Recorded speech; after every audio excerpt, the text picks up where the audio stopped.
Hey, welcome to Guitar Knobs, the guitars, gear, noise, and nonsense podcast, hosted today by these knobs. Tony Dudzik, Pick Guardian. Hey, everybody, it's me, Todd Novak. Welcome to the Guitar Knobs podcast. We're thrilled to death that you're with us on this show.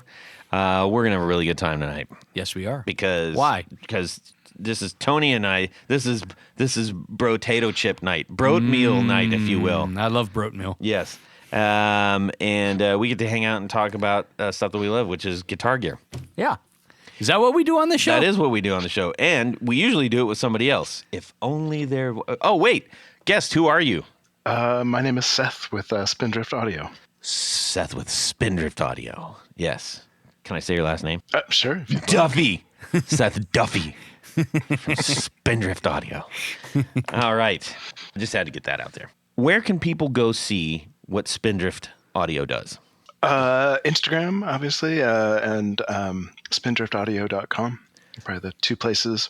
I don't post a lot on social media, but I do post things when I think they're worth seeing. Yes, excellent.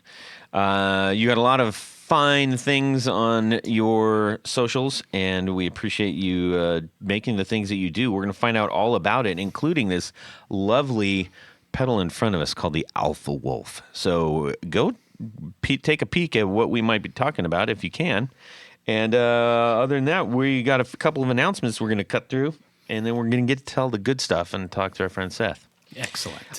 Announcement number one. I had a long discussion with our friend at Sketchy Sounds. Sketchy Sounds. Now, if you recall, we just recently gave away a couple of these Guitar Knobs branded boost pedals. Bustier pedals.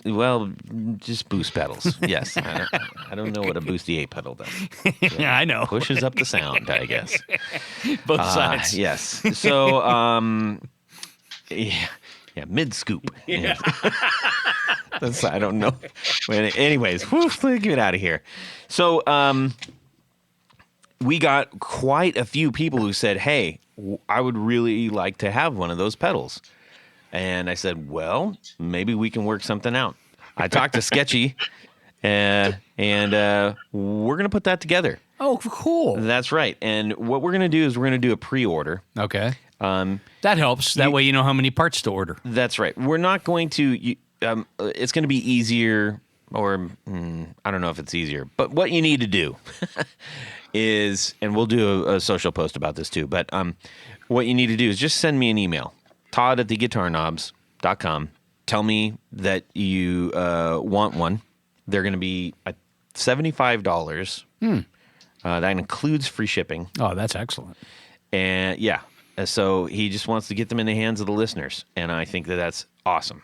So I just need to get a list of people. I'm not involved with the monies or the shippings or anything like that. This is all going to Sketchy Sounds. So, okay. But I just want to get him the list. So if you are interested in that, if you want one of these, shoot me an email, Todd at theguitarknobs.com. And in the subject, it would help if you said boost. Just put boost. BOOST. Okay? It's like a ghost. Except different. Boost. Shoot. Anyways, I'm really excited about that, and I'm really grateful to Sketchy Sounds for putting that together for us. He was more than happy to, and we're really thrilled. And you get to I think you get to pick a color if you don't want orange for some reason. Why wouldn't you? I don't know, but he wants to make it as flexible as possible. Once we put you in contact with him, he's going to take good care of you, okay? So that's cool. It's a great sounding pedal, too. Send me an email, Todd at theguitarknobs.com, subject boost, okay? Boost. Second thing, we got a little bit of, where did my window go? I don't know. Got it? I don't know. I don't run this computer. Where'd my doggone window go? Okay, here it is. So we're going to have somebody on the show in a little bit, and it's components and all kinds of interesting things. looks like interesting stuff that we would be interested in. And I've been trying to communicate with this said person, who's also named Seth, by the way. Is that in order to build pedals? Does your name have to be Seth? It might be. And I failed on my part. We got really, really busy with a rather big production that we're putting together right now. And I promised I was going to get to it, and I didn't. And so he sent me a little nudge of an email, and he said, "Hey, I'm just going to send you stuff. And we'll talk about it later. And I hope everything's okay. If you guys don't want it, all this stuff." And I said, please, accept my apology. I hope that this didn't come off as disrespectful, yada, yada, yada. And this is the kind of person this Seth person is. He's from Huntington Audio. Seth from Huntington Audio. He says, disrespectful? Ha! No worries at all, Todd. I know what it's like to have a lot of things going on at once. I'm happy that we've made a connection and look forward to my interview. From my perspective, this is a fun opportunity to talk shop, which I don't really get to do ever. And it's a great potential from a marketing moment if some new folks end up discovering these tools. He said, rescheduled, late, early, up, down, it don't matter. It's a win for me. And I just really appreciated that. Oh, that's nice. That's really cool. So thank you, Seth. We look forward to having you on the show. Other Seth. You're already on the show, Seth. Yes. Seth, say hi to Seth. Yes. Also, I wanted to call attention to the Builder pop-up that we mentioned. Oh, yes. That's at Jack's Guitarcheology in East Nashville. With builders like Hagtronics, Red River, Kroll Devices, Equits, Monkey Riot, Stringjoy, Rose Electric Audio, Dismal Axe, and It's tiny. that's very small. I'm trying to read it. And Messiah Guitars. So I'm sure many, many others. But that is happening on November 3rd in Lebanon, Tennessee. So those are a lot of great builders, and some of them have been on our show. Some of them are about to be on our show. Red River. And so go check it out. Have some fun in Nashville, and tell us all about it. You'll be glad you did. Yes. Those are my set announcements. Oh, wait, we're giving away some shirts tonight, too. Are we? Yes. From Footloose Effects. Gotta cut loose. Yes. Foot loose. All right. What's going on in our music world this week? Go ahead, Tony. Then we're going to check in with Seth. Okay. Well, thank you, Todd, for Seth, letting are me. you alive? I'm here. I know that was a lot of announcements. It was. No, I'm sorry. It's more than listening. normal. Do you have any announcements, Seth? Oh, I don't have any announcements. No. Okay. Okay. I'm good for now. Yeah. Did you ask if I had any announcements? Do you have any announcements, Tony? No, I don't. Great. Go ahead.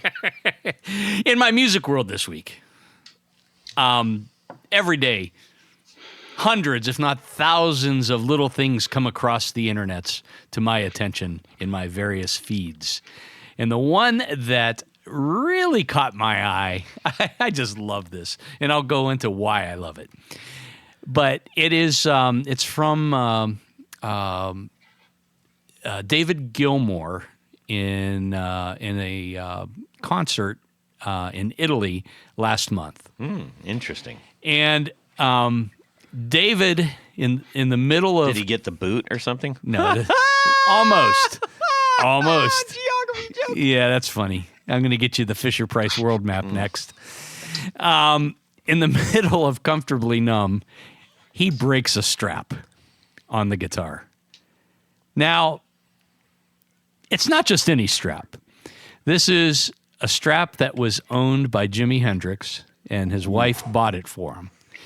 And he's singing Hendrix along. wasn't married. No, David Gilmour's Oh, wife bought it for got him. it. Must you interrupt? Hey, I'm just trying to get the story Jimmy straight. was a ladies' man. I'm getting the story Come on. straight. But anyhow, so it was a strap previously owned by Jimi Hendrix. Yes. David Gilmour uses it all the time now. His wife bought it for him. It's a great video. If you, we'll get it posted, but if you just do a YouTube search for David Gilmour breaks strap, it's the greatest thing because he is such a professional. I mean, he's there and he's singing along, and you can tell he panics a little bit, reaches down, tries to put the strap back on, but it's not going anywhere.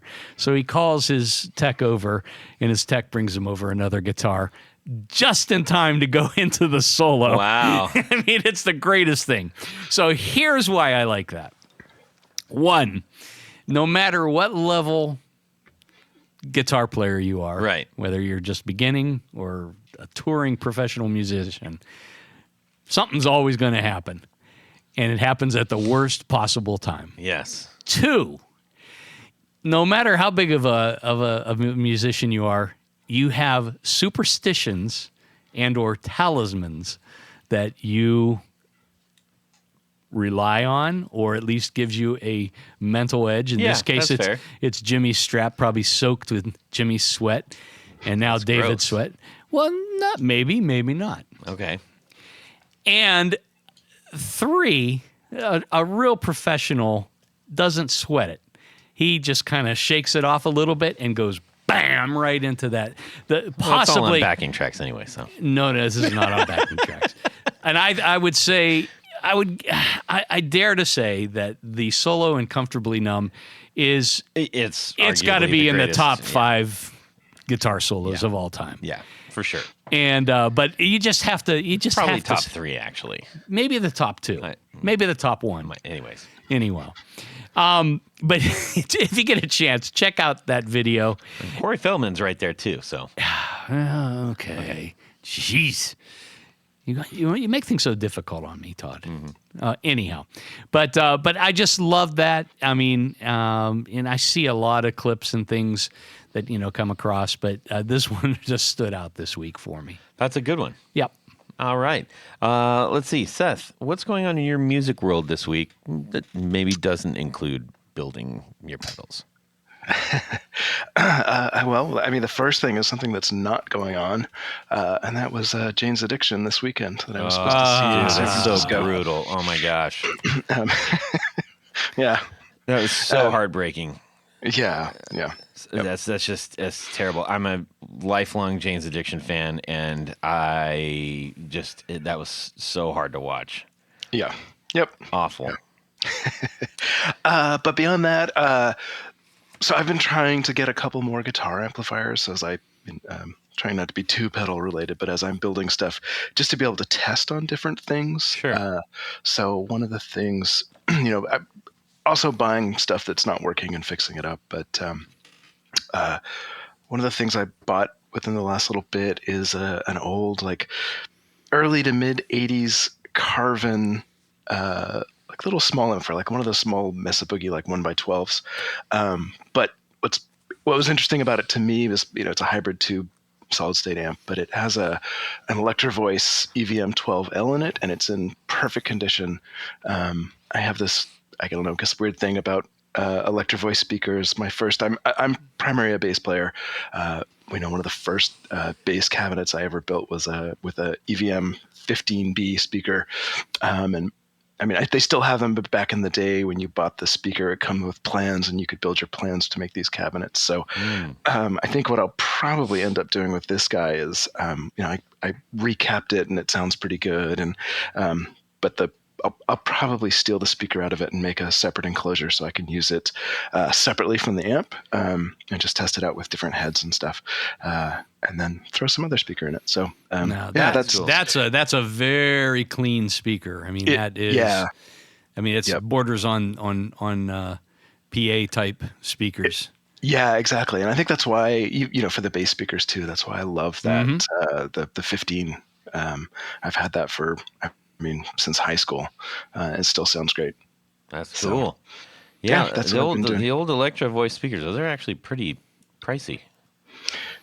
They are. They seem to hold value. I think you can still buy them. I mean, I don't know about the bass ones, but I know guitar ones are. I don't think. Maybe I'm wrong. I'm not sure if they still sell the bass one. I know they sell the guitar one, and it's not cheap. The new ones. Yeah, well, I mean, even the older ones. If you find old ones are. Yeah, and actually that was one of the main reasons why this this little amp excited me, because the price with that speaker, and it was too hard to pass up. Yeah. Excellent. We'll learn more about your bass leanings in your interview. We'll expect a full explanation. Yes. What went wrong in your life to make you a bass player? We love bass players. We do. We've had a lot of bass players on. They're good at carrying gear. Yes. Excuse me, I need to order another coffee here. Hang on. Hey, bass face. Anyways, two. Yes. So in my world this week. Oh, Todd, how about you? Well, thanks, Tony. I almost forgot. So the last thing you want to do, no, not the last thing. The last thing, there are several things that might be the last thing, but close to the top of that is having to spend money on things that don't actually make noise. In this case, I was having a problem with my power source. And so I had to try to find a replacement for it. But correct me if I'm wrong. What? Your old one was making noise. It was making noise, yes. So it shouldn't make noise. It shouldn't make noise. But you said something about You know what I spending mean. on money. You know what I mean. So they're expensive and stuff. Especially if you're trying to put together a slightly bigger board. Yeah. Mine's not ridiculous, but It's respectable. it's respectable. Yes, and so I went on the quest to find the right power source, and I was struggling. I got a couple of suggestions, very strong suggestions, especially from Rob Chafe, naturally. And I was I started to go down that path, and then I realized that though I had a one spot CS6, the True Tone CS6, on my smaller board, and the noise issues that I was having, I basically tried to run it through that, and I was like, this one isn't doing that. I'll just get the CS12. Oh. The big one. Yeah. I wanted just some more flexibility. Cha-ching. Not too bad. No? It's sub $200 right now. Oh, that's not bad. For a 12 output Yeah. power source. I mean, the Strymon Zoom is $300 for 9. Anyways, respectable unit for sure. Yeah. As I was about to go do that, I saw a social post. I was literally just about to go buy the 12, and it's been in production since we've been on it, well before we were even doing this. So pre 2016, this was a mainstay. Mm-hmm. And lo and behold, there was a True Tone Pro. Okay. 11. It's a whole new line. Oh. They just uncomplicated the 12. The 12 had all these different variables for like if you want this and that and the other thing, blah blah. And I think most people said, "Can you just make them like 9-volt variable?" And that's what they did. That's essentially what this is. This is the first day it's available, and I got one. Wow. Ordered it straight away. I was like, "Yep, it's $212 or something like that." Now, is it Which is flat? I hate saying that out loud. It makes me throw up in my mouth just because I don't have that. That's not laying around money that I have. That's a lot of 9-volt batteries. It's a lot of money to never see it.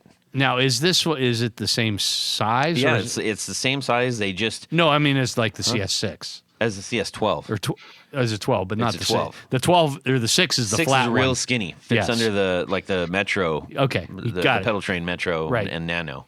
Yes. Great power source, but this is the bigger one. It's going to go on. I've got a Fender, that Fender aluminum, the bent aluminum pedal board.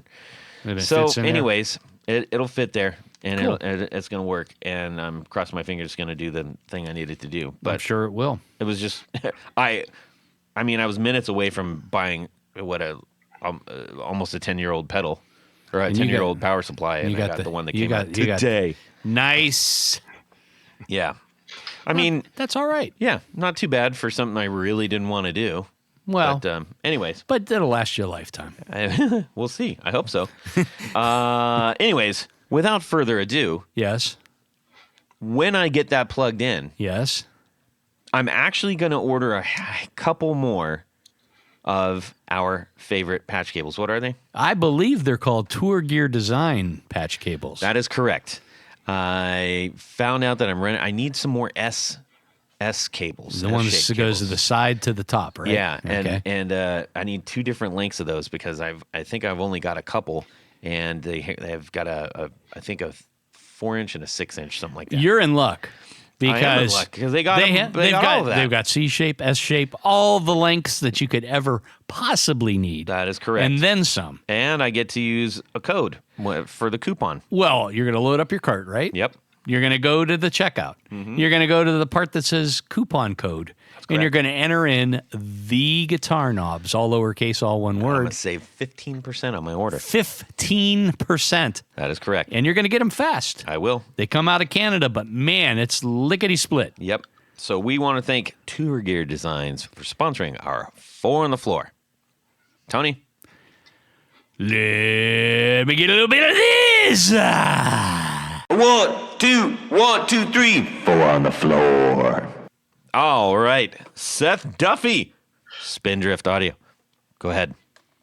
All right, so I'll turn this around a little bit because I'm actually not that much of a pedal person, even though it's partly what I do. And being a bass player, I could have 0 pedal on the floor. True. And be totally fine. I will give you 4, but let me give you a little bit. For me, what I have for my setup when my band was playing, so I have a Sansamp RBI, and then I put that into a power amp, a QSC power amp. I feel like it's the absolute best combination. And then I have a dual cabinet which has 2 15-inch Eminence Capelites, and it's like an old. The cabinet's more like an old school, probably like exit stage left era Getty style cabinet.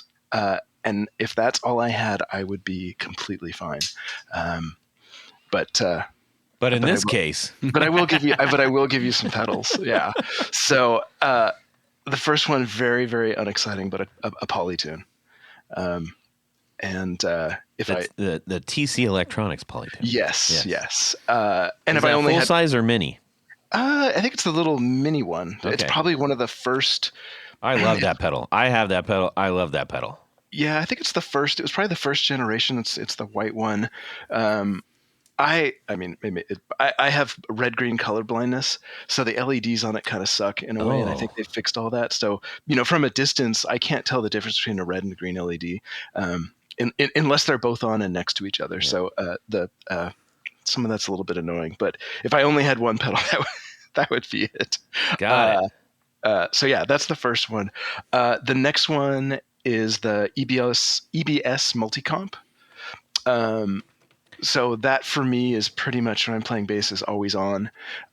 It's set really subtle, and mainly it's just, I don't know, it helps me out. So if I accidentally hit something too hard, then nothing goes crazy. And that's just a compression. Yeah, it's compression. Yeah. I think it's a bass specific. Yeah. Yeah. Well, that's interesting. It's got a thing called mode, which gives you tubism. Yeah, and I keep that in the tube mode. And to be honest, though, it sounds really good on guitar as well. Interesting. That's made out of Sweden. Yeah, they do great stuff. And so that one is always on for bass. I was playing guitar the other day, and I was like, that sounds great. Oh wow. So just it's more. I think when playing live, it was more. I guess kind of a safety thing. Just allows me to be worse of a player and not have to worry about notes being too loud or whatever. So it's got a little switch if you got active pickups. It looks like too, huh? Yeah, I think there's something on the side cool. for that. Yeah, it's a great pedal. I've had that for years, and it's never. It looks like it's built like a tank. Yep. Yeah, it's great. $229 at Sweetwater, everybody. Buy 2. So the next one I have is an overdrive pedal, so like a bass specific overdrive. It's something I built. It's something I built for myself. So it's an Edward Gorey themed pedal. That's mostly it's a tube screamer, just a little bit more bass specific. Sounds great.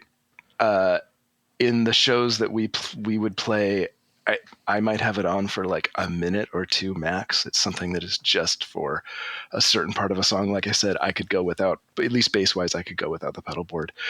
So just for a part of a song or something, just to bring something out or to fit in a different way in the band. Okay, all right. Yeah, it's great. It's a great pedal. I've made a couple of those like variations for people.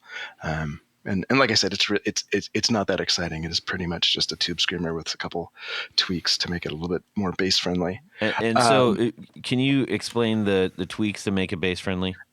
Well, so for me, it's adding a little bit more so that you get a little bit more bass frequency through without it getting distorted, and then having the ability to actually mix the signal. So basically, like a wet dry mix, so you can adjust the amount of right, like baking. Yeah. And again, like with the speaker cabinet having two 15s, you're getting kind of a natural distortion from the fact that 15s are not going to handle all the frequencies, so a full range. So I don't need that much of a sound. And for me, why don't they just make a 30? It seems so inefficient. I think they did at one point. Evie made some. I think voice of the theater. Yeah, I think that they use those as giant subwoofers. Really? I think Wow. I think so. I remember they had instruction sheets, and I remember that it was basically like 2 4x8 sheets of plywood, with 2 feet across, and it said, "Warning: when you build this thing, you won't be able to lift it. It's so heavy." Yeah. So Wow. I think they did make those. Amazing. Yeah, and then the final pedal. I'd switch between them. It would either be a flanger or a phaser. And again, for me, this is something that's probably used. Which one? Which one? It's a 45-degree phaser. Okay. So it's one that I built. I believe it's probably stolen from the MXR style. So an FET based phaser.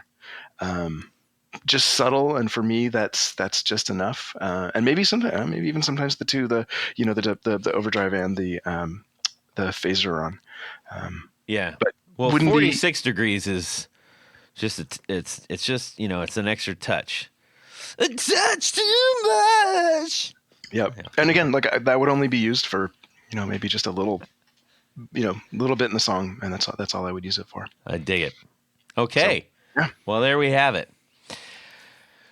Okay, now we have this. We're switching to the thing that we had, and now we're going to have something new. We're going to learn all about Spindrift and the things that you do, why you do them, how you do them, who you do them for, etc., etc.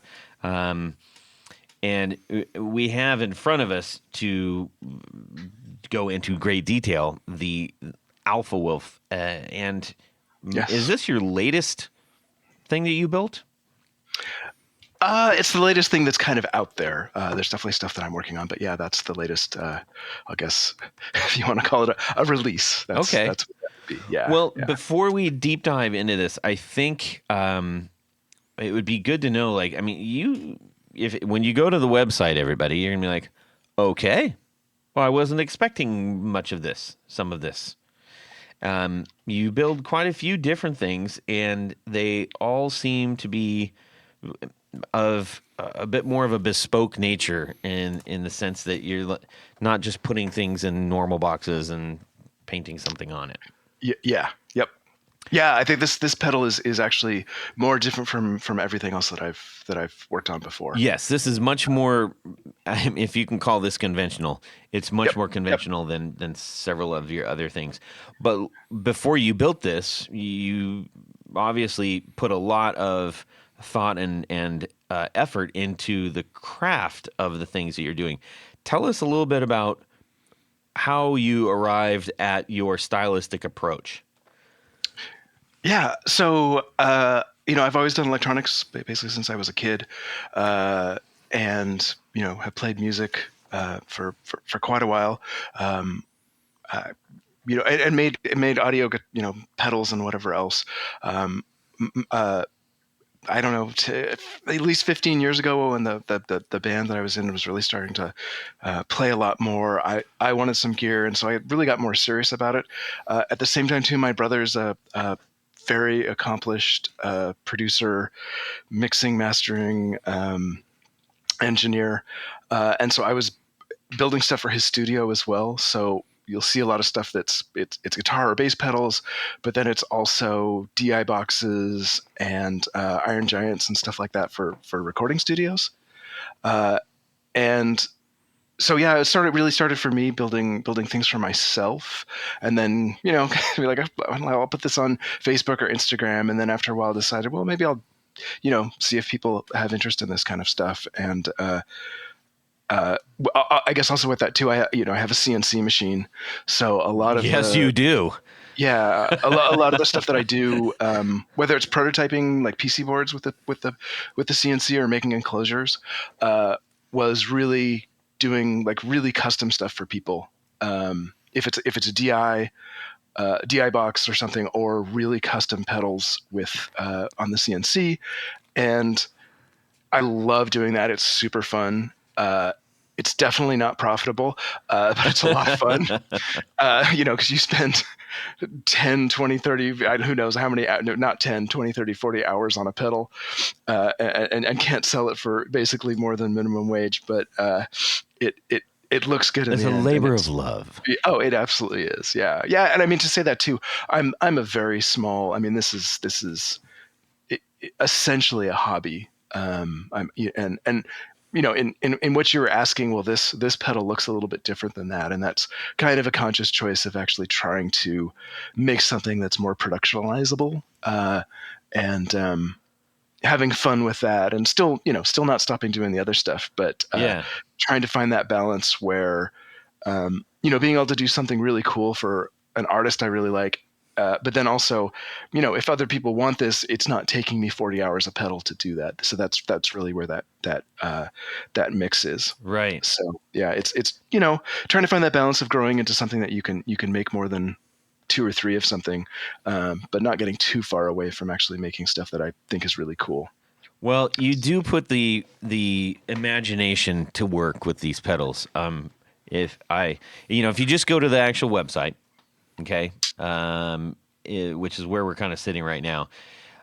On the front, in the home area, you're going to see a smattering of things. But if you go into the pedals area specifically, you're going to be delighted, because it's clear you like putting your personal interests into your work.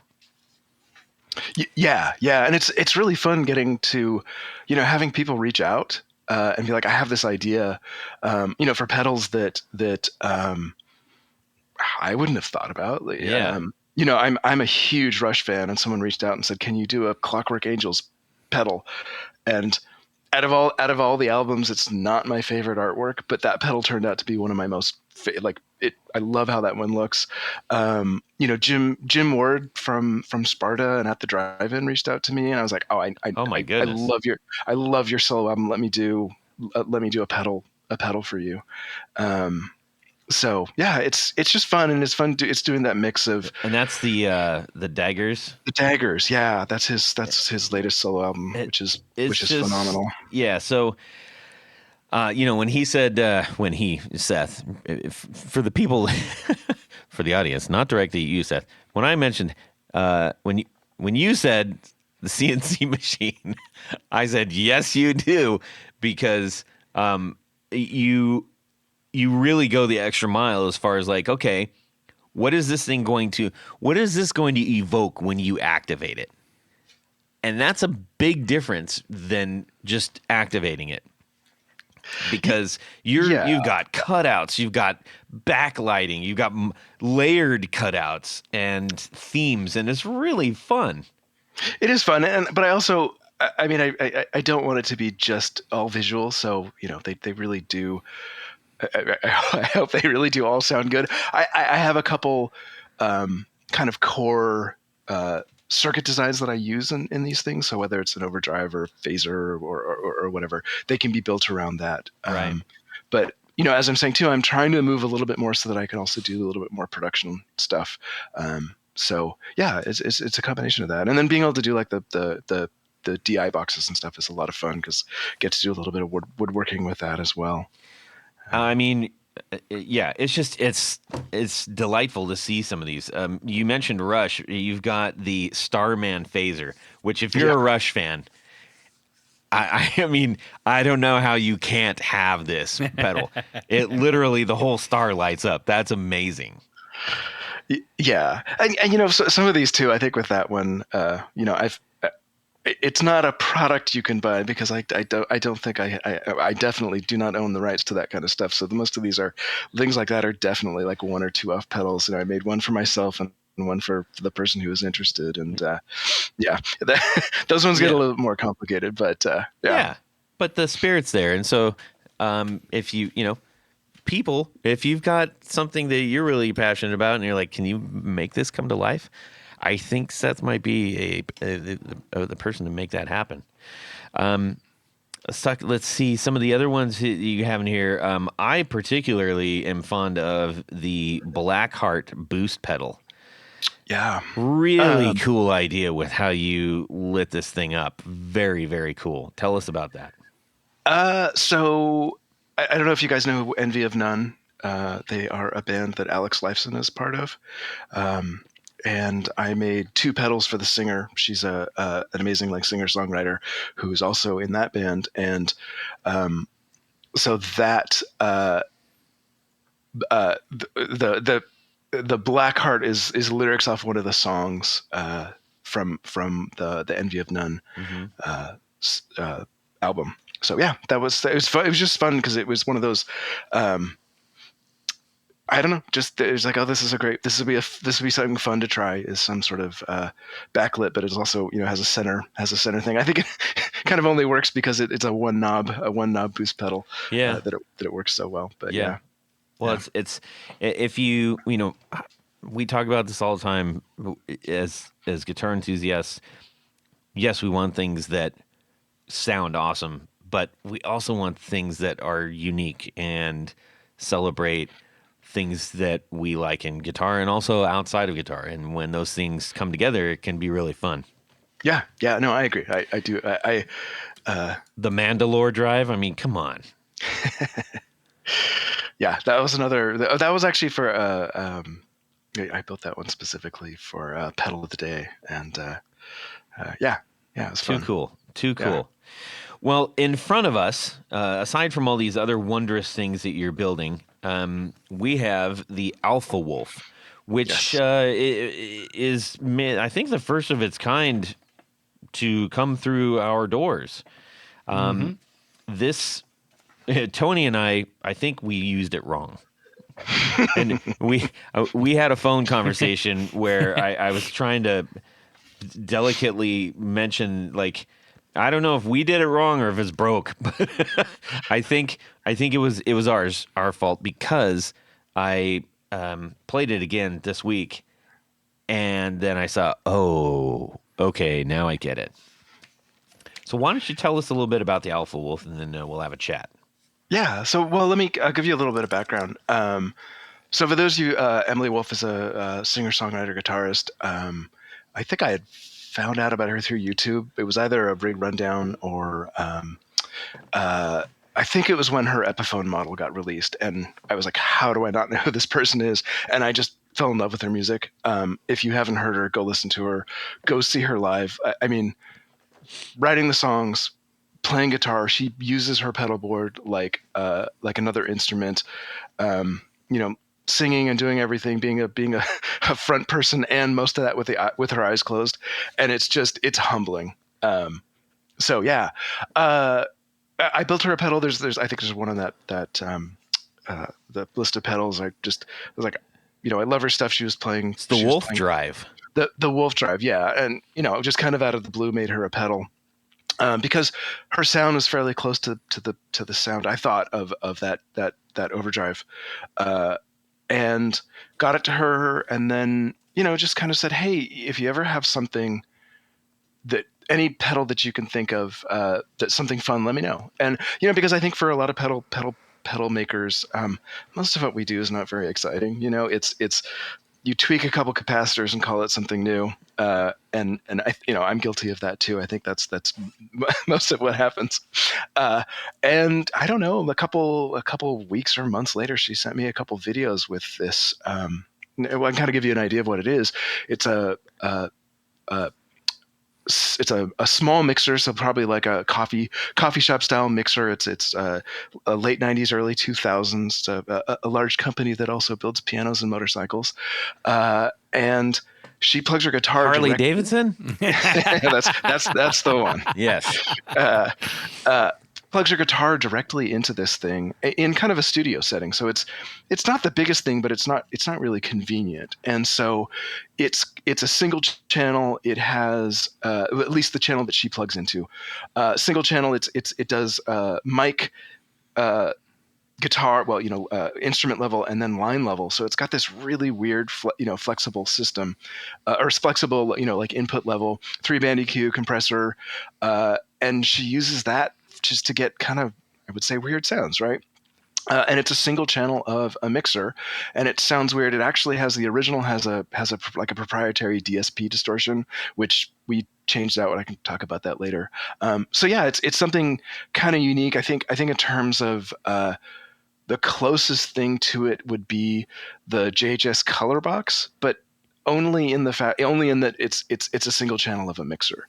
So whereas that one I think is this kind of a 70s analog style, this is a 90s to 2000s like solid state single channel with a whole bunch of flexibility, a huge amount of gain in each region, and I can talk about like the different, I guess, areas of the pedal, the different stages of the pedal. So we got the preamp, EQ.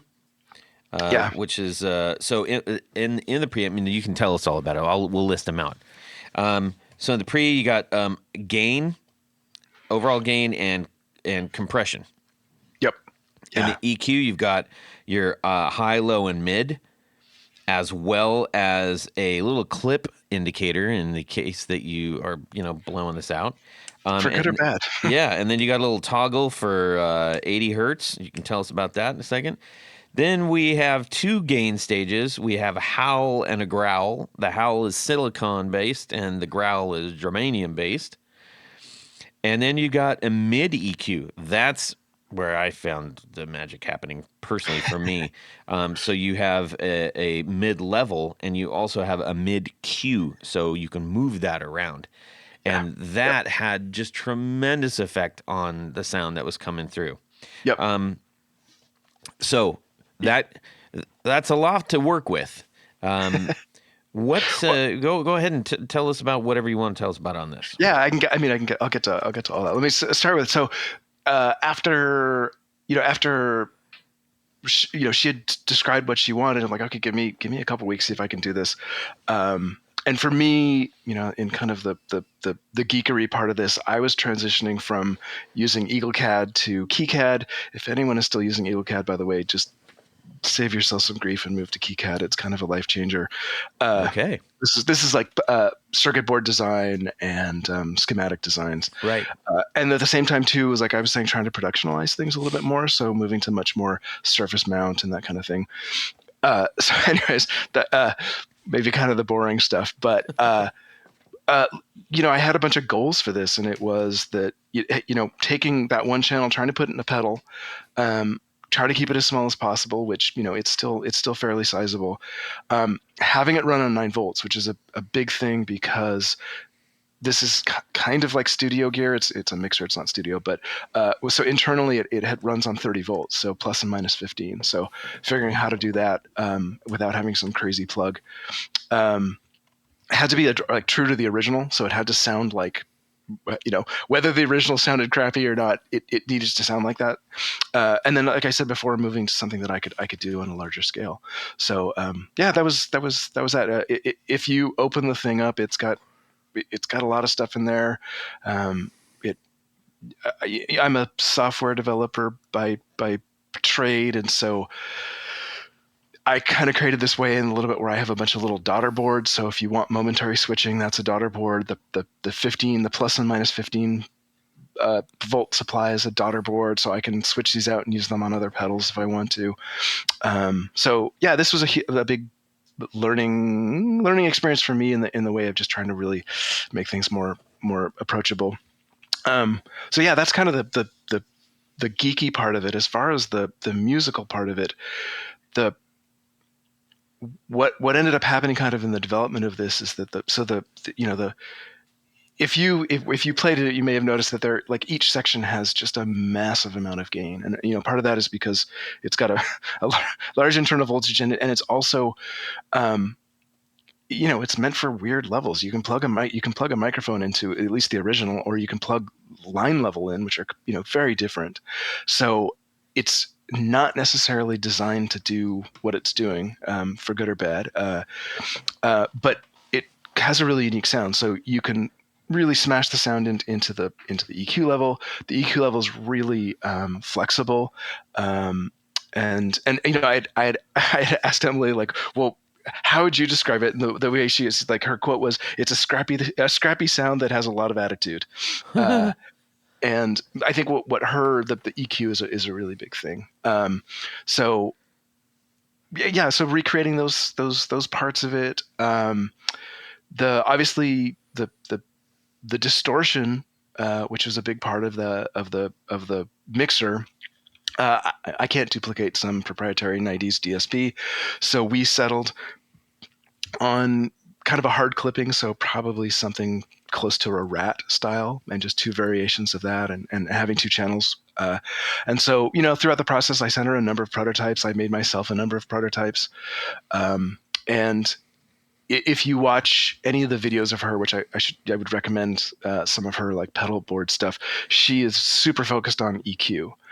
And so one of the things was that as we got through this, she's like, well, I'd really like it to cut through at the end. And so that's where that mid boost scoop happened. And I kind of stole that from I have another pedal that I'm working on, which is an 80s style bass EQ. And so that actually worked really well as like a variable mid EQ. So just basically to be able to have her guitar cut through and boost that. And as you noticed, it can be a lot. It can do it. It has a lot of boost, and I can really tweak the sound quite a bit.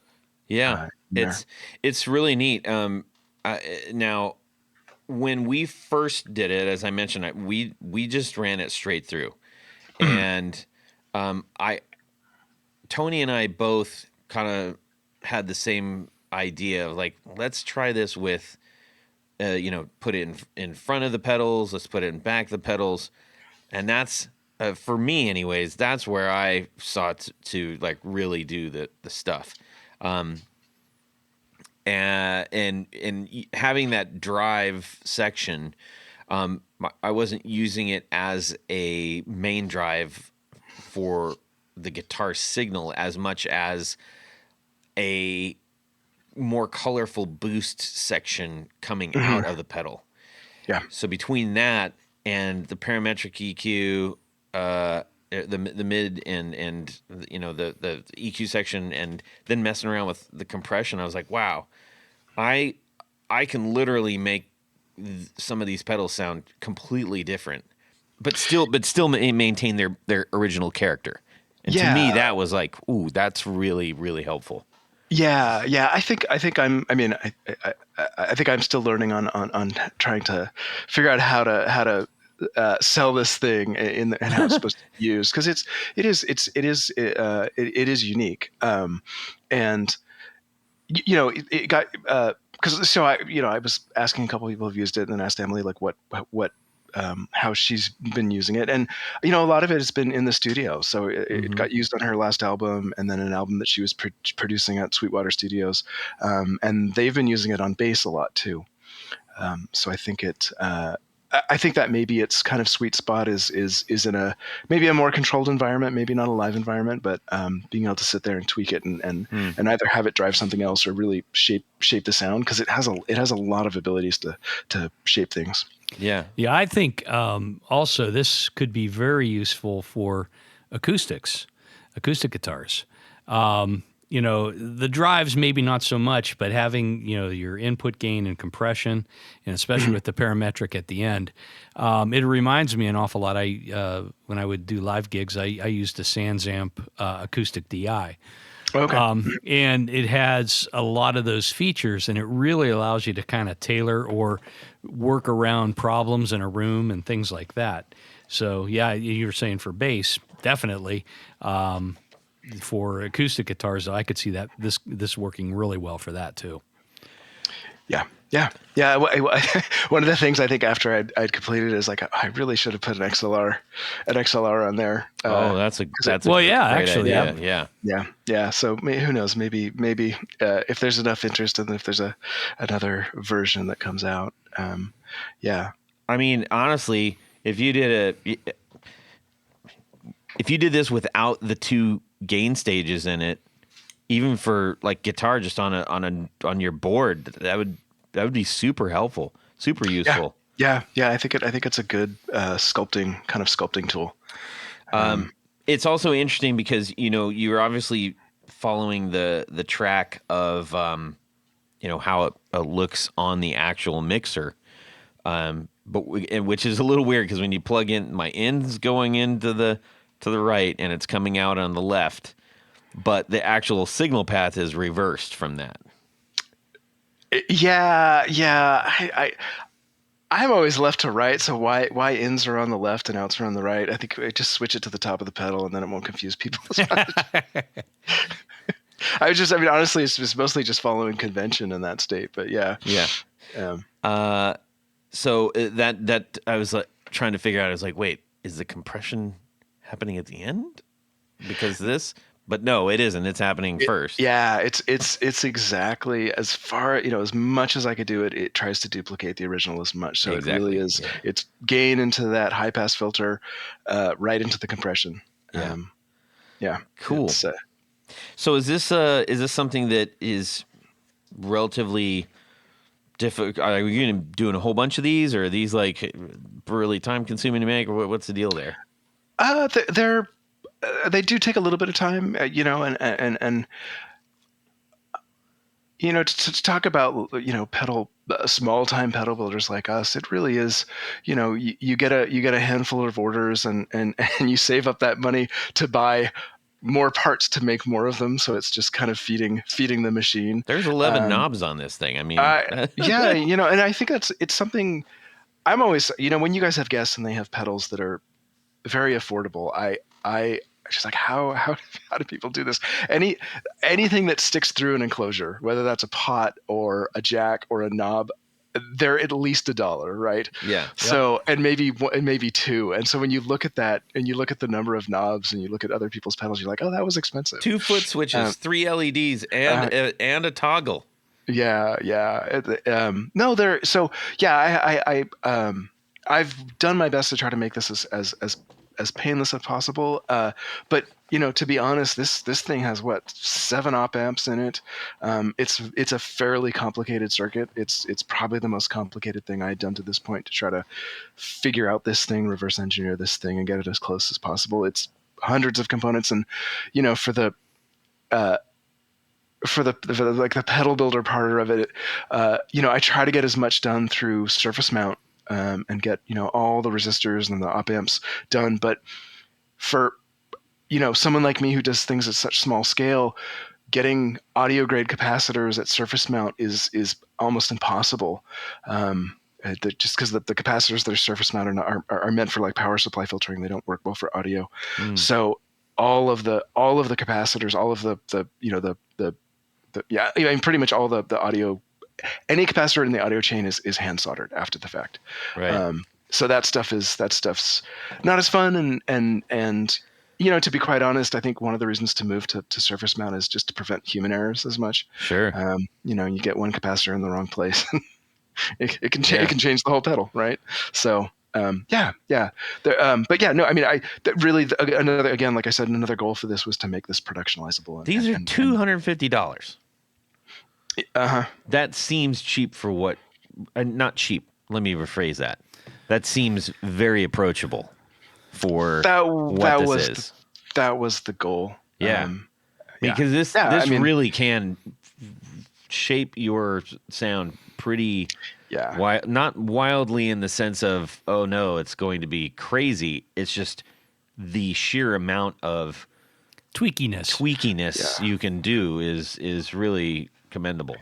Yeah, I would say it's priced to sell, not priced to make me money. And it's priced to sell, not priced to make. You'll make it up in volume. You lose money. I lose money on every unit, but I'll make it up in volume. It's got like 30 dB. Yeah. Get it? I mean, that's a volume joke. Yeah.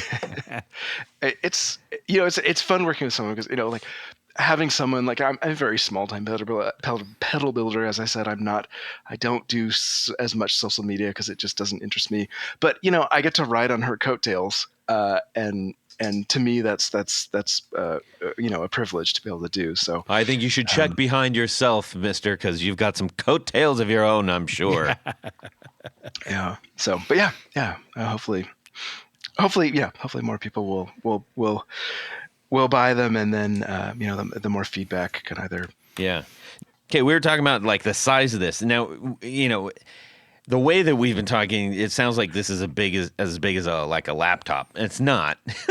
If you're familiar with the fuzz war from Death by Audio, that's about the same size. Yeah, I'd say that's about it's just right. sideways. That's it. You can put it vertical on your board, but you might it's get tougher a to headache. hit the switch. Yeah, I think even the bass muff, one of the bass muff is the same enclosure. Yeah, so probably. It's a little bit bigger, but if you open the thing up, it's not ridiculous. It could have been packed. It could have been huge. So I think it's totally pedal boardable. And it's liveable too. You were talking about. I like that term, pedal boardable. Pedal boardable. Yes, that's one of those words that I want to challenge like a Scottish person to say. Like purple burglar. They can't say it. They can't say purple burglar.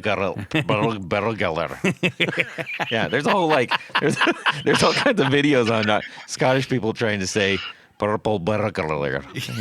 Anyways, there you go. There's another pedal boardable. name. All right, now we've last time we alienated our Canadian audience. Now we're going after the Scottish. Yes, I'm not. I'm not. It's out there. I'm just relaying what's already out there. They're having fun with it too. I like that.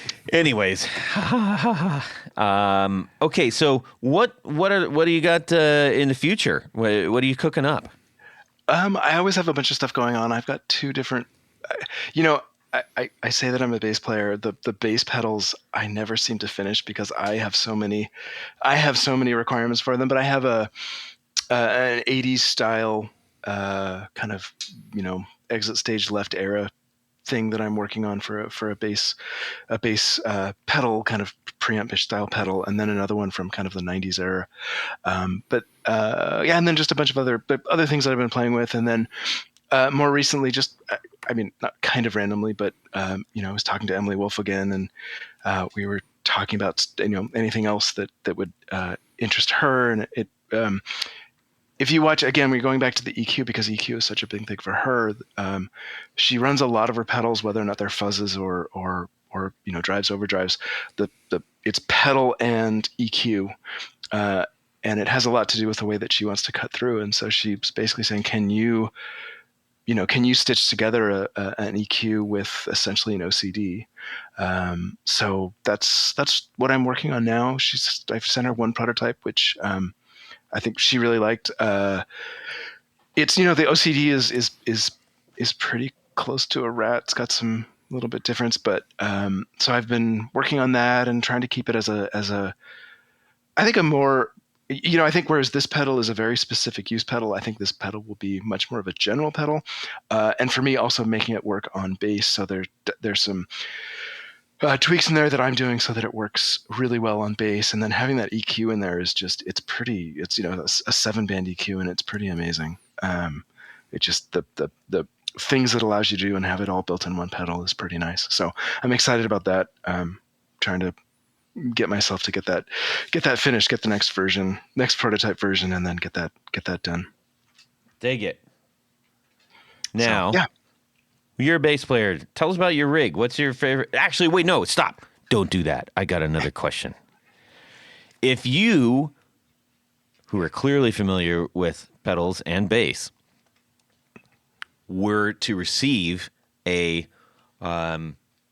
invitation to go build for a pedal company, who would that be? For a pedal company. Oh, that's interesting.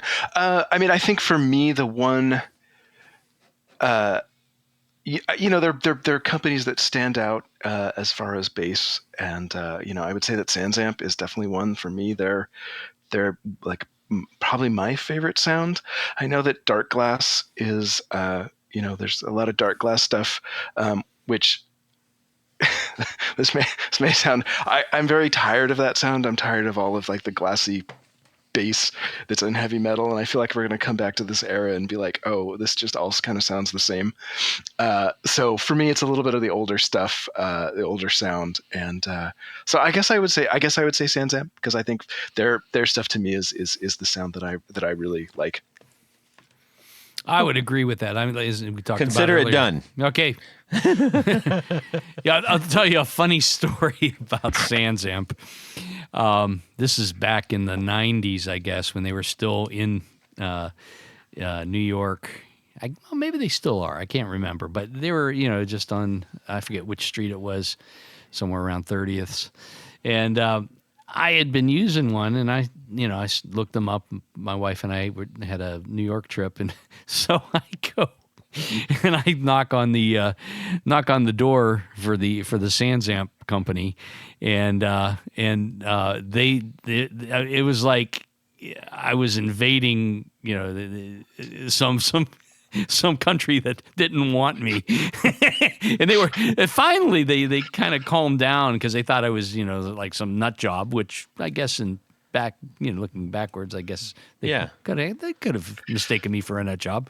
But it ended up being pretty nice because I got to talking, and we were talking about some of the settings and the ways that I use their products. And, so it worked out okay. But initially it was just like, who are you and what are you doing here? Yeah. I mean, because I've had this RBI. I mean, again, I could have nothing else, and that would be all I need. I really, actually, for me, maybe it's the software development, but that separation of concerns, having a like a QSC or whatever, like a touring style, just it's only an amplifier separated, and having a bass specific preamp it's better than any amp that I've ever played. And I've tried quite a few. I come home and bring home like an Ampeg or a Mesa Boogie, and you're at home and it just sounds great. And you go to the practice studio and you plug it in, and just it sounds terrible, like at a volume level. And most of them did to me. And so having a clean power amp with a preamp for me is just it sounds amazing. Yeah, that makes sense. Yes. Okay, so I was about to say, what kind of bass are you playing? I have quite a few. Jazz. Okay. So my main, I have a number of different jazzes, like a 2000 American, a 99 Mexican, a Marcus Miller, which I just love, and I have a 78 Ibanez that's beautiful. Back when, I think before they got sued, so it'd be that lawsuit era. Yes. Of Ibanez, and that one that would apply to our previous episode. Ah, yes. Yes, sleeper guitars. Yeah, go check it out, everybody. Yeah, it is. My obviously being a huge Rush fan, Getty's number one. This is fairly close to that style with the maple fretboard and block inlays, black. So yeah, that's mainly. I have a number of other ones, but those are my main my main. Now I don't think I need to ask this, but do you own a copy of Geddy Lee's Big Book of Bass? I have a signed copy of Geddy Lee's. Oh, not bad. Listen to you, Uptown man. I've been lucky enough to meet him twice. Oh, cool! Wow. You just keep getting better here, ringing the bell. Gee, Christmas. Yeah, I mean, and by meet, I mean, the get to kind of walk up, and I guess we got to shake hands. Have you been in his wine cellar? Oh, that would be fun. No, yeah. Did you get to meet Alex? I did, but Getty and Alex, yeah. That's so cool. on Vapor Trails tour and gosh, what was the other one? I'm trying to remember what the other one was. Yeah, so just got lucky. And then I went to one of his book signings that was here in the Bay Area. Neat. Very cool. Stood in a very long line. Oh, yes. I feel sad for everybody that won't ever get to see them. Oh, live. yeah. My kids. Like we drive to school, and my youngest daughter Mary is like, she's in rush mode right now, and I'm like, hey, okay, let's go, let's do that. I have there's a book called, I think it's called Wandering the Face of the Earth, and it's this huge book that has literally every single Rush show ever. And I have most of my, back when we had ticket stubs, and so I went and put them in all the pages of the book, because I don't know how many shows I've been to, 30, 40 at least. Wow. Wow. So yeah, I mean, there were tours like Counterparts, which I went to so many shows on that tour. That's amazing. That's good to have something you love, you know? Yep. Speaking of that, Tony, Yes, Todd? what do we got? Well, Todd, at this point of the show is a little game we play called Would You Rather? Well done. Thank you. I've been working For on once. it. I've been taking lessons. Good. I've been running it through the Alpha Wolfe. Yes. Did you hear that mid-scoop at the end? I did. Yes. Well, this Would You Rather, it kind of ties to something I was talking about earlier. So, you got your first really big gig. Okay. You're there and you're jamming and the band is hot and everybody's loving it. And you're getting ready to go into your big solo. Yes. Oh, boy. Would you rather Yes. break a guitar strap, and I'll go into further details, or break a string? Well, why did you give us the would you rather before the details? Just let me give you the details because it may change your mind. You're supposed to. Okay, go ahead. So the bad news is you break a strap. This is option one. Okay. The good news is maybe the sweaty bouncer off to the side of the stage sees this happening. Yes. And he comes up behind you, thrusts his arms out, and holds the guitar for you while you complete your solo. Okay. Now, see, that's kind of a mixed blessing now, isn't it? Possibly, yes. That would be weird. Option two, breaking a string. The good news, well, the bad news, the worst news is your guitar goes horribly out of tune, and you're missing your high E just busts, and you're trying to in your head remap that solo on the upper five strings. Or the lower five strings, I guess it would be. I guess if I'm looking down whoever at it. named that lower is just bananas. Anyways, go ahead. Yeah. So would you rather break a guitar strap and a sweaty bouncer comes from behind you and holds your guitar for you? Mm-hmm. Ooh. Or would you rather break a string, but you're so horribly out of tune, it doesn't matter. It sounds like jazz. What? Jazz is great. What are you talking about? It sounds like jazz. I love jazz. I figued you would. I've heard your solos. Yeah, you snapped me out of my hand. Like, wait. Yeah, I've heard your solos. Yeah, well, they sound like jazz. Played by two different people. With two different hands. Yes. Okay, go ahead. Well, I mean, I'm not good at remapping stuff like that. I'm not really good at soloing either, but in this perfect world, I guess I have some skills. Okay. So I'm going to go with all my strings, but I'm going to have the bouncer come up behind me and hold the guitar for me. Okay. I hope that bouncer's LeBron James because he's going to need some long arms. Probably so. I'll have to suck in my gut a little bit, I guess. That's what I'm doing. Okay. Let's see. Seth, how about yourself? Yeah, same thing. I consider myself a proficient player. And no musical theory. So the idea of trying to map something is that's not going to happen. So, but I will say that I'm going to try to sit down on the stage before the bouncer comes out. Yes. Pop a squat right there. Yeah. No touch. Yes. No touch. Yeah, definitely the broken strap over the broken string. Yeah. Okay. Toddle. I'm doing the strap for sure. 'Cause, Okay. Yeah, I'm same way. With or without the I mean, the bouncer. I've had 2 broken strings that I can recall. I may have had a more than that, but that was awful. That was awful. In fact, I actually had on one show the low E, the bassy E, pop right out of the nut. Oh. Yeah. So that was really confusing because I'm like, it's still there. Why isn't it working? And I play a lot there. That's my home. Uh-huh. And I couldn't go home at the time. That was awful. That sounds horrible. Yeah. All right. Anyways, so that's what I'm doing. The strap. Strap, broken strap. Yep, all 3 straps. But are you using the bouncer?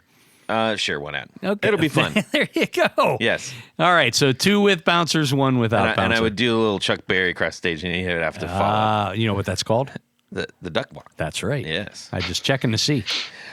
Seeing if you know your facts. Man, you know I do some of the time. Go ahead, Tony. Well, thanks, Todd, because at this part of the show is a special group of people we love to thank. These are our executive producers. Now, an executive producer helps make this show possible. How do you become one? Quite easy. Head over to patreon.com/the Guitar Knobs.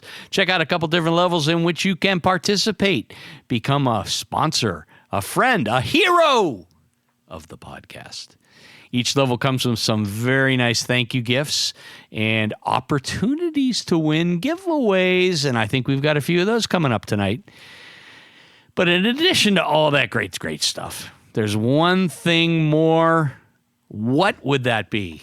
You can have a name of that thing. Get it. That's right. You get to have your name read on the thing.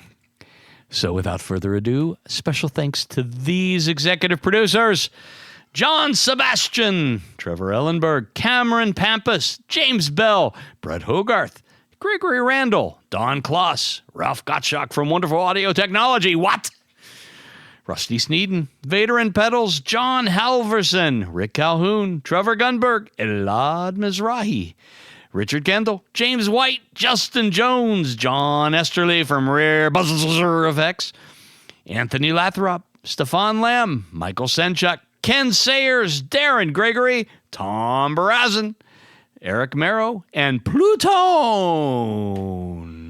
Oh, excellent. But wait, there's more, Todd, because there's a special group of executive producers. We call them our Grand Poobahs.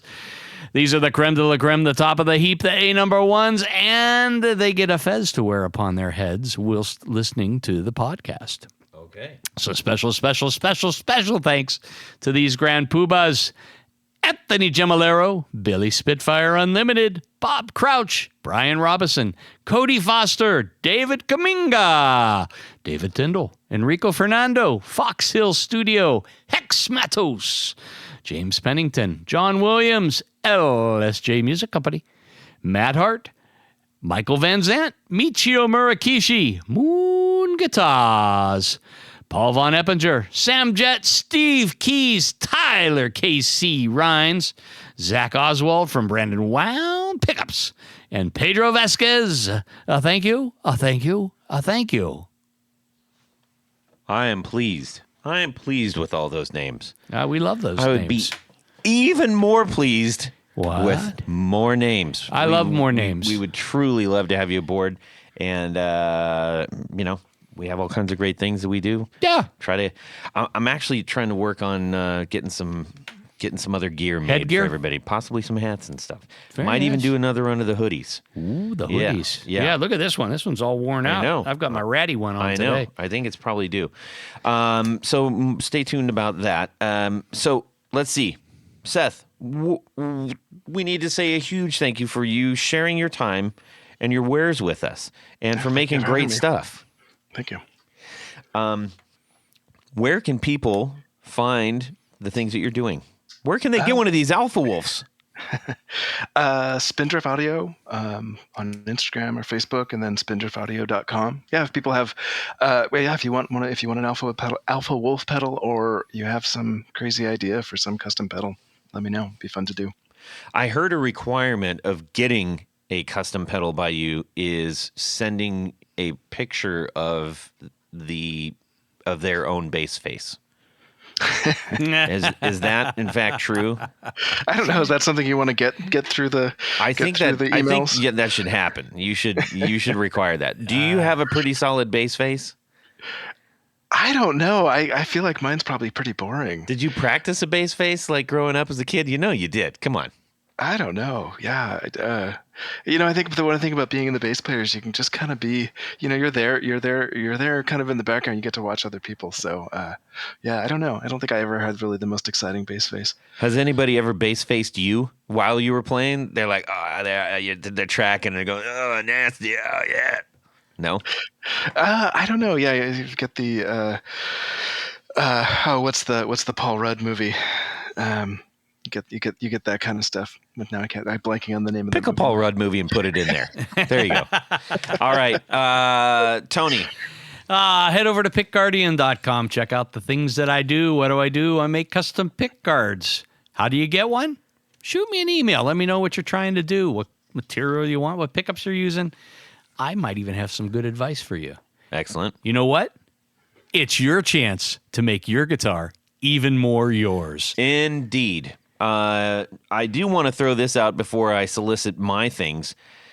Tony, I've had just about enough of you doing the 4 on the floor, and I think we need to solicit other people to do theirs. Let me get a little bit of this. I'm crying. I know, but it might. I think we just need to freshen it up a little. So, listeners, shoot me an email with your version of that intro. Okay. How does it go, Tony?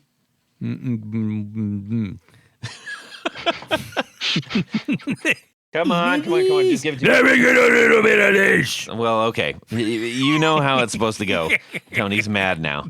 I'm crying. Yes. I'm laughing on the outside. But shoot us an email. Crying on and the we'll inside. use it.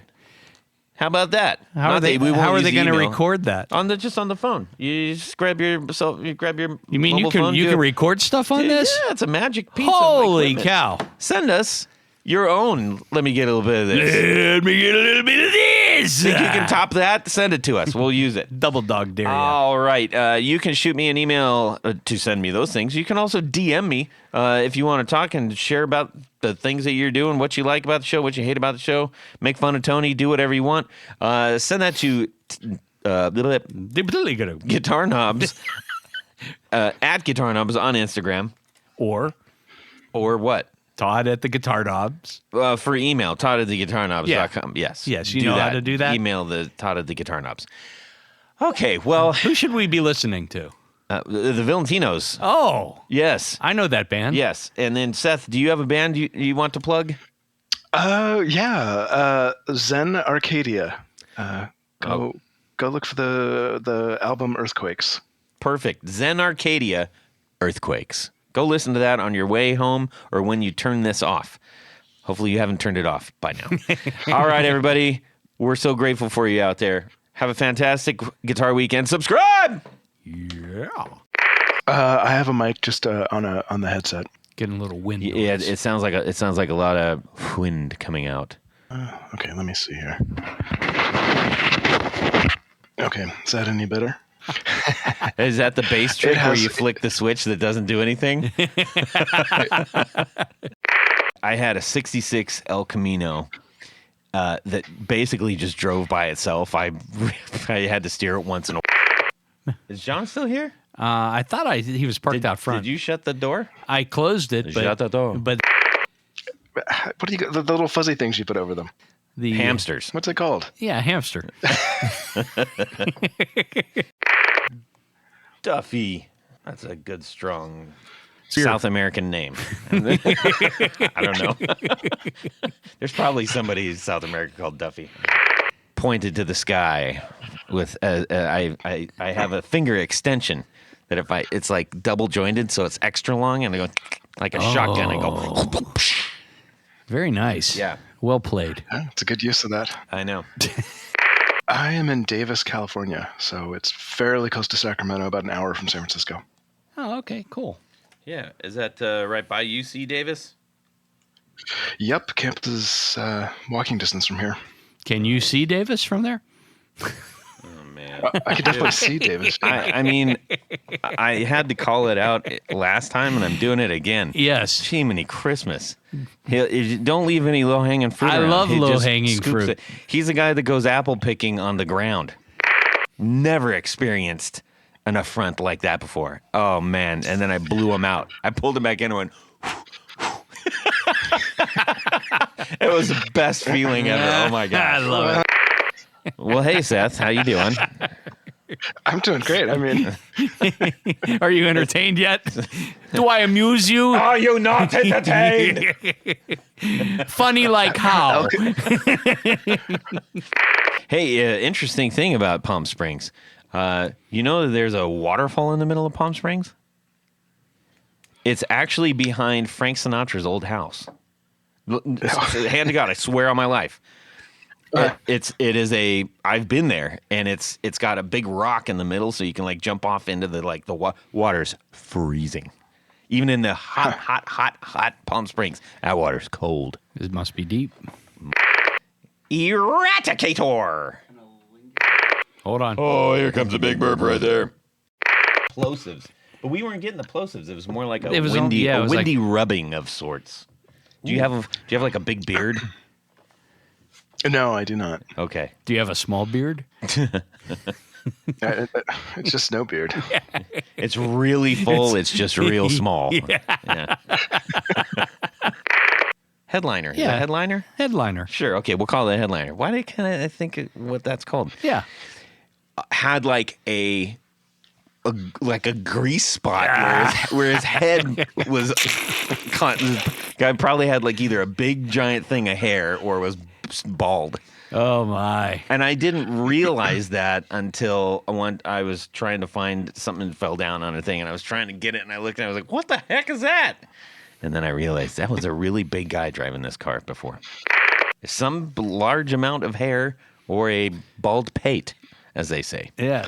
Excellent. Oh, not again. They installed a vacuum whistle. Oh, yes. I know of the vacuum whistle. Which is, if you don't know what you're doing with a vacuum whistle, you will Kill your car. dye your car. Yeah, unalive your car like real quick, and then you have to like let it sit. But you could just, I could be driving, and I'll go. How awesome is that? It doesn't get any better. It was like the guy who owned it before me said, you know what I need? I need a better way to catcall. Anonymously. But not too anonymous, because everybody will see my car. When I was a kid, we went there, and absolutely terrifying. They had a gondola that went from the top of this mountain all the way down, and it was the sketchiest thing, and it was just absolutely terrifying. It was fantastic because you could see Venus from there. Oh wow! But it was kind of like a carny ride. At the top, there was this tiny little gift shop, like an outpost. Yeah. And I got a little, quote, leather zipper side wallet that had like a cowboy hat and a star on it and stuff. Wow. Oh man, that was my first Don't wallet. you wish you still had that? That was amazing. I do wish I still had that. I'll get you one. Daggone it. That was neat. I didn't have anything to put in it, but it was my wallet. Gotta be right. There's got to be an El Camino Real. That was the name of my favorite Mexican restaurant growing up as a kid. I mean, you don't ever grow up if you're not a kid. I mean, you know what I mean. When you were a wee It was lad. fantastic. It was like the best Mexican restaurant ever. Is it still there? I don't think so. I doubt it. I seriously doubt it.